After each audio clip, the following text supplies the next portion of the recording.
Matapos ang maraming taon na pamamahinga sa noontime television, magbabalik muli si Willie Revillame sa Tanghaliang Tapat sa pamamagitan ng kanyang bagong programa na Wilyonaryo. Ang nasabing game show ay opisyal nang mapapanood tuwing 12 noon simula January 27 na muling magbabalik sa kanya sa isa sa pinakakompetitibong time slot sa telebisyon. Sa pagbabalik na ito, direktang haharap si Willie sa dalawang higanteng noontime show sa bansa, ang kapamilya program na It's Showtime at ang kapatid noontime show na Itbulaga.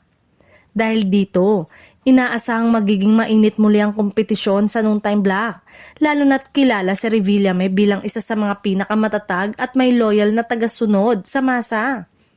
Ang Wilyonaryo ay inaasahang magdadala ng kombinasyon ng saya, papremyo at inspirasyon, mga elementong matagal ng trademark ng mga programang pinangunahan ni Willie. Mula sa simpleng laro hanggang sa malalaking papremyo, layunin ng bagong show na magbigay ng pag-asa at aliw sa mga ordinaryong Pilipino, lalo na sa mga nangangailangan. Para sa maraming manonood, hindi lamang ito pagbabalik ng isang programa kundi pagbabalik ng isang iconic na noontime personality. Marami ang lumaki at nasanay sa presensya ni Willie Revillame sa Tanghaliang Tapat. Kaya't natural lamang na mataas ang interes at pananabik sa kanyang bagong proyekto. Sa pagbubukas ng Wilyonaryo, muling nabuhay ang noontime rivalry sa Philippine television.